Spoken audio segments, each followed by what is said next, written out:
diharuskan semisal fasilitas villa, misal villa itu tender villanya harus berbeda.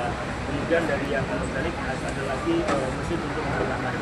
Jadi itu sehingga dengan demikian sampah ini termaksimalkan dilakukan penanganan organiknya wajib, kemudian harus selesai dalam bentuk composting atau apapun yang bisa, kemudian juga dibebankan kepada pemerintah kabupaten kota, sehingga tekanan pemerintah kabupaten kota yang juga belum sepenuhnya proper dalam penanganan sampah bisa berkurang dengan keberadaan rest area. Tetapi yang paling penting, rest area ini tempat orang berkumpul lewat tamu-tamu dan seterusnya, sehingga budaya ini harapan kami melekat di mindset masyarakat. Kalau TPA-nya menerapkan standar tinggi dalam penanganan sampah, akan terbawa pulang dan mudah-mudahan bisa membawa inspirasi pada saat mereka di lingkungan masing-masing. Saya rasa tujuan utamanya lebih mendongkrak, menstimulir, mengungkit perubahan paradigma dan budaya dalam pengelolaan sampah kita. Itu ya. Soal update Sungai Cisadane kemarin kan udah disenggol Ya, Cisadane kemarin sampai hari kemarin sebelum saya berangkat ke Jawa, ini lab dari IPB belum keluar. Lab IPB ini menjelaskan tentang konsentrasi pestisida yang ada. Jadi di dalam normanya kerugian lingkungan itu konsentrasi dikalikan tarif, kaitan tarif, sehingga terdapat kerugian lingkungan yang harus dibayar. Jadi itu saya rasa yang perlu diingat. Setiap yang kita lakukan semuanya ada dasar saintifiknya, sehingga perhitungannya tidak bisa dikurangi kecuali ada metodologi yang bisa saling menukarkan, jadi saling menyocokkan mana metodologi yang paling mungkin untuk menghitung tentang kerugian lingkungan. Contoh kasus seperti kejadian di Sumatera. Di Sumatera kemarin yang gugatan kita 4,8 triliun, hampir seluruhnya sudah siap membayar. Jadi sudah ada pernyataan daripada semuanya untuk melakukan pembayaran sesuai tata waktu yang disepakati dalam sidang. Jadi ini bahkan sebelum naik ke persidangan mereka sudah membayar duluan dalam mediasi di dalam sidang tentunya, di dalam sidang. Jadi itu juga tidak menutup kemungkinan dilakukannya penegakan hukum semacam tindak pidana. Namun itu lebih kepada nanti arahan dari Bapak Presiden bahwa normanya sudah kita tangani dengan melakukan mereview persetujuan lingkungan, kemudian meminta ganti rugi kerusakan lingkungan. Kemudian terkait dengan pencabutan maupun pengenaan pidana itu sebetulnya nanti ada political dari Bapak Presiden, dari Bapak Presiden yang tentu menjadi perhatian kita. Karena ini bicara banyak aspek ya, tidak hanya lingkungan, tapi secara teknis semuanya sudah kami siapkan apapun yang kemudian menjadi keputusan yang akan diarahkan kepada kita. Saya kira gitu. Ya.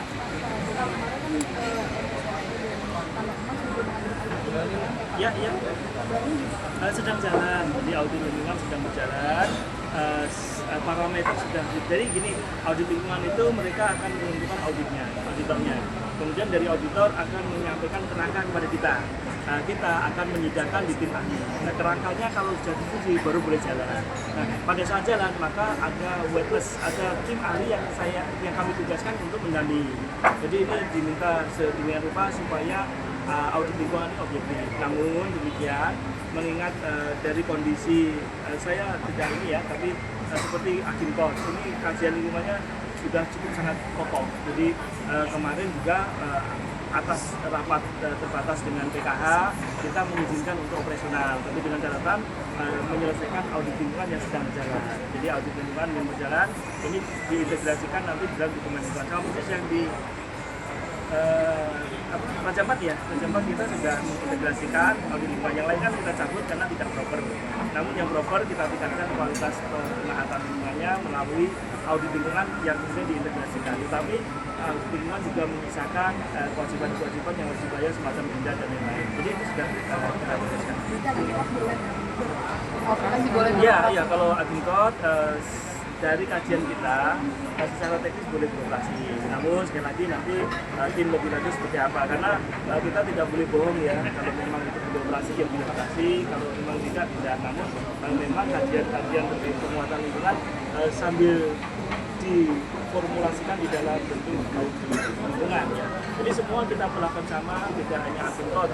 Seluruh instansi tambang batu bara dan mineral hari ini telah memasuki masa evaluasi kami. Jadi memang kemajuannya karena hari raya begitu dipanggil tidak ada yang belum memenuhi, jadi sampai sekarang baru sekitar 300 unit yang telah selesai evaluasi dan telah diterbitkan sanksi. Ada mungkin lebih dari 100, kemarin 80, 100 yang kita bukan persetujuan lingkungannya dan harus menunda. Jadi kita evaluasi terus, jadi tidak hanya Akintot tapi seluruh instansi tambang mineral batubara di tanah air. Kita akan benar-benar menegakkan norma sehingga yang selama ini menjadi permasalahan utama kita bisa reduksi, yaitu masalah air limpasan itu yang menjadi permasalahan utama. Nanti sambil kita sikapi pada komponen-komponen yang lain. Saya kira gitu ya. Kalau PT ini Pak, PT ini gimana itu kan longsor ini udah ada kedua kalinya. Ini QMB Iya. sedang menjalani proses pidana. Jadi kan ada yang meninggal ya, 1 orang, tahun kemarin 3, ini pidana, dan kami telah mencabut memerintahkan untuk dicabut persetujuan lingkungannya. Namun demikian nanti itu intinya kan sebenarnya manajemennya yang tidak bagus. Dia boleh mengajukan lagi setelah dilakukan penelaahan lebih dalam. Tetapi yang jelas persetujuan lingkungan yang hari ini kita sudah cabut dan kegiatan sudah berhenti di lapangan. Dan kemudian untuk penanganan limbahnya ini kita berikan tidak kepada PT BMS tetapi langsung kepada PT IMIP, karena IMIP yang pemegang kawasan sehingga dia harus bertanggung jawab penuh terhadap pengelolaan tailingnya. Ini sedang berproses, sudah kami keluarkan semua. Tinggal proses hukum mungkin sedang jalan di IMIP di QMB sedang jalan. Saya rasa gitu ya, masih ya. Pak, imbauan untuk warga sekitar Cisadane gimana Pak? Kan belum ada ini Pak. Cisadane saya